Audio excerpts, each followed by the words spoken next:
Bienvenue à toutes et à tous sur la chaîne. Aujourd'hui, je t'explique mon investissement pour défiscaliser et ne payer zéro impôt. Bienvenue sur S'émanciper. Allez, let's go!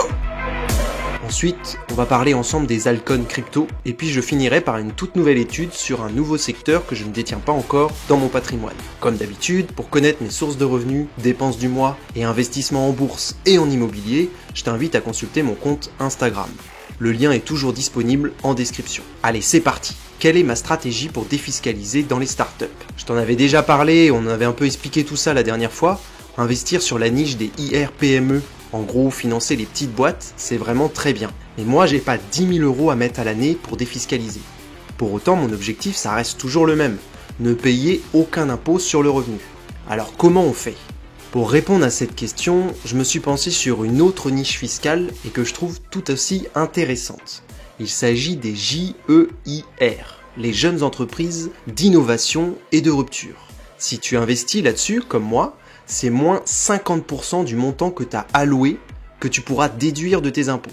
Je te donne un exemple. Tu mets 1000 €, tu pourras déduire 500 € d'impôts.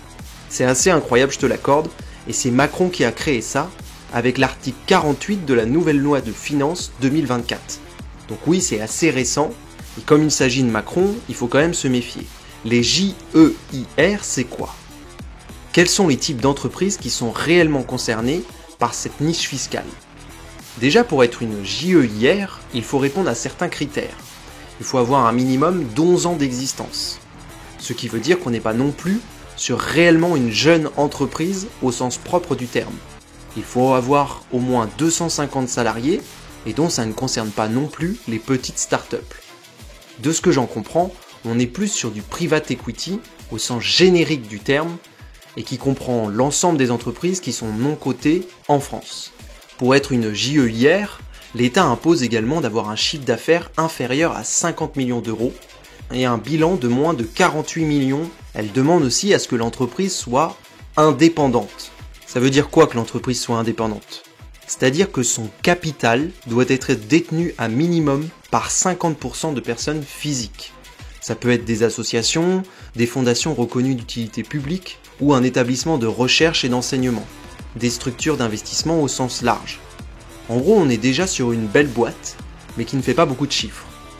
Dernier critère, il faut que l'entreprise réalise des dépenses de recherche et développement à hauteur d'au moins 15% de toutes ses charges.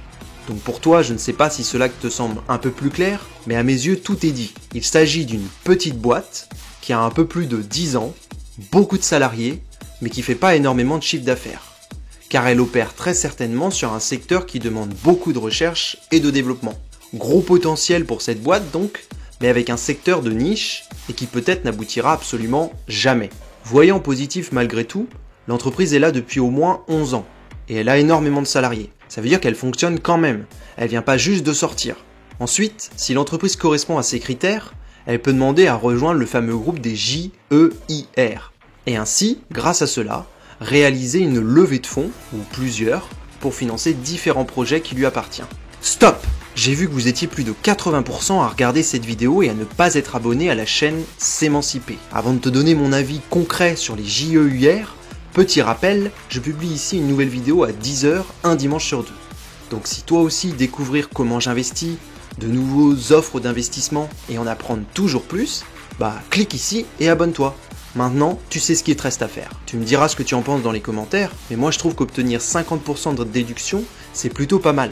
Donc comme tu t'en doutes, c'est ce que je vais faire dans les mois à venir. Je pense investir dans 2 ou 3 boîtes, mettant entre 500 et 1000 € à chaque fois, et je te tiendrai bien évidemment au courant. Je t'expliquerai sur la chaîne pourquoi j'ai investi ou non dans telle ou telle boîte, et je vais te présenter aussi les différentes plateformes qui existent pour réaliser ce type d'investissement. De toute façon, on a toute l'année 2024 pour en acheter et défiscaliser pour l'année 2025. Donc reste tranquille, on va prendre notre temps et bien réfléchir à quoi investir. Bien sûr, et je n'ai pas besoin de te le rappeler, mais ce type d'investissement est hyper risqué. Et je te demanderai à toi aussi de faire tes propres recherches. Si tu achètes des JEIR pour défiscaliser, il faut que ce soit qu'un faible pourcentage de ton patrimoine. Parce que sinon, ça met à risque tout ton patrimoine. Et moi, c'est pour ça aussi que je vais investir des petits montants, parce que je veux continuer à maintenir une grosse allocation sur l'immobilier et la bourse, qui sont pour moi beaucoup plus sûrs et structurés que peut l'être les JEIR. Allez, on lâche rien et on enchaîne à présent avec ma toute nouvelle stratégie Alcon Crypto. Je t'ai déjà expliqué la dernière fois ce que je faisais avec Bitcoin et Ethereum, mais on n'a pas vraiment eu le temps d'aborder ma stratégie pour les autres crypto-monnaies. Aujourd'hui, la dominance du Bitcoin est encore à plus de 50%, ce qui veut dire que plus de 50% des détenteurs de crypto-monnaies ont ou achètent encore du Bitcoin. On vient également d'avoir le halving du Bitcoin et tout le monde ne parle plus que de ça. Ça a permis la création des ETF Bitcoin et là on est vraiment sur une grosse trend Bitcoin.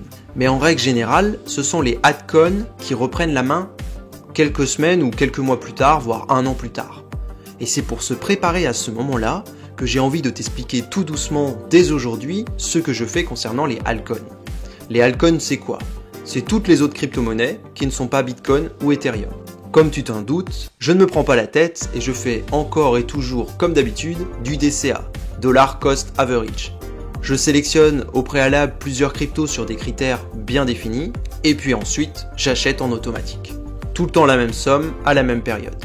Pour cela, je me rends sur la plateforme Binance, qui est la plus grosse plateforme d'échange de crypto-monnaies, et j'y configure mes achats en automatique. Je fais ça depuis un peu plus de 2 mois à présent, et j'investis entre 5 et 6 dollars en automatique tous les jours et sur plus d'une dizaine de crypto-monnaies. Je n'ai pas envie que cette vidéo soit trop longue et je ne te détaillerai pas ici mon portefeuille. Par contre, je peux te dire pourquoi et comment je fais cela. J'investis sur Binance parce que c'est beaucoup plus simple et qu'il est possible de créer soi-même ses portefeuilles sur les crypto-monnaies qui nous intéressent. On les programme à l'avance, on met une certaine somme et il investit en automatique. Moi je cherche la simplicité et donc c'est pour ça que j'utilise Binance. Mais c'est aussi beaucoup plus risqué parce qu'en faisant ça, je ne détiens pas mes cryptos en mon nom propre. Le propriétaire des cryptos qu'il y a sur Binance, c'est comme ma banque. C'est lui, c'est Binance qui détient ces crypto-monnaies. C'est donc pour cela que je laisse à peu près 100 ou 200 euros maximum sur la plateforme, si jamais celle-ci elle s'effondre, et ensuite, 1 ou 2 fois par mois, je transfère toutes mes crypto-monnaies sur mon compte Trust Wallet. Cela me permet de récupérer la propriété totale et entière de mes crypto-monnaies, parce que Trust Wallet est un portefeuille non custodial. Ça me permet aussi de les sécuriser, et Trust Wallet c'est un portefeuille non custodial que propose Binance. C'est-à-dire que quand tu crées un compte sur Binance et un autre sur Trust Wallet, tu peux faire un transfert très automatique et très facile parce que c'est le même écosystème. Bon, si tu n'as rien compris à tout ce que je viens de te dire, demande-le-moi en commentaire et je te ferai une vidéo spéciale pour t'expliquer tout ça. Petit bonus à présent, pourquoi est-ce que je m'intéresse au marché du cacao? Ça, c'est le graphique de TradingView concernant le marché mondial du cacao. Il y a eu une légère correction dernièrement comme tu peux le voir, mais en seulement 5 ans, le cacao a pris plus de 221%. Ouais, 221%. C'est juste exceptionnel. Tu comprends un peu mieux pourquoi je commence à m'y intéresser, non? Mais pourquoi tout d'un coup le prix du cacao s'emballe? Déjà un petit rappel historique s'impose. La production du cacao a démarré au Mexique. Puis elle s'est installée tranquillement au Brésil dans l'entre-deux-guerres.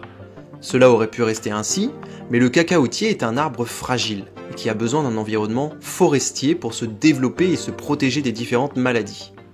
Au Brésil, les cacaotiers ont été victimes de maladies justement, et la production a décliné au fur et à mesure. Le cacao s'est alors imposé ensuite en Afrique de l'Ouest dès les années 50. Aujourd'hui, c'est la Côte d'Ivoire qui est le principal producteur mondial.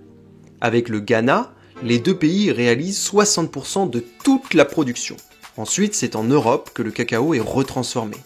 Malheureusement, la Côte d'Ivoire et le Ghana notamment, en fait une grosse partie de l'Afrique de l'Ouest, ont été confrontés à des épisodes de sécheresse et des accidents climatiques intenses en 2023. La production a donc diminué et très vite le marché du cacao est devenu déficitaire. Un pays comme le Ghana qui produisait notamment plus de 820 000 tonnes en 2022 n'a pu en exporter en 2023 que 500 000. Rien qu'au Ghana, on a donc perdu 300 000 tonnes. Les deux pays sont présents sur les marchés futurs. Ça veut dire que l'on achète leur production avant que celle-ci soit réalisée et à un prix fixe. On leur dit par exemple on va prendre tant de tonnes à tel prix dans un an. Quand le Ghana et la Côte d'Ivoire n'ont pas pu honorer leurs commandes, certains fonds d'investissement qui avaient spéculé sur le marché du cacao sont alors montés en puissance. En cas de déficit comme d'excédent, la spéculation s'appuie sur des causes réelles du marché physique, mais vient très largement exagérer les tendances. Ils sont donc complètement partis en vrille et c'est ce qui explique ces chiffres records de plus de 221%. Mais alors si tout n'est que spéculation, pourquoi s'intéresser aujourd'hui au marché du cacao? ça va finir par redescendre, non? Oui, assurément. Je n'ai aucun doute qu'à un certain moment, la folie spéculative va finir par se calmer. Il va peut-être même y avoir une grosse correction et le marché du cacao va peut-être décliner. Mais d'après les chiffres que j'ai vus, la demande en cacao, elle est toujours présente dans le monde. Elle est même en totale expansion. Il y a de plus en plus de personnes qui cherchent à manger du chocolat. Et ça, d'ici 5 à 10 ans, je pense pas que ça va changer. À moins qu'un nouvel acteur majeur n'apparaisse, je pense que le marché du cacao ne va faire que croître et s'intensifier. Donc pour le moment, je ne sais pas encore comment en profiter, ni comment investir là-dessus. Mais je m'intéresse depuis très longtemps à l'Afrique de l'Ouest, et là je trouve que c'est un marché qui peut vraiment me permettre d'investir sur cette partie du monde. Donc je m'y intéresse de plus en plus, et je te tiendrai au courant si je mets un jour ou non quelques billes là-dessus. Au final, ce mois-ci, j'ai encore investi 830 €. C'est 2 fois moins que le mois dernier, mais je suis aussi parti en vacances. J'ai dépensé entre 1400 et 1500 €, donc j'avais pas non plus énormément de revenus à investir ce mois-ci. Mais de ton côté, n'hésite pas à me mettre en commentaire combien tu as investi et dans quoi. Ça fait toujours plaisir de voir qu'il y a d'autres investisseurs. Dimanche, dans 2 semaines, je te présenterai enfin comment fonctionne Realty et l'investissement en immobilier tokenisé.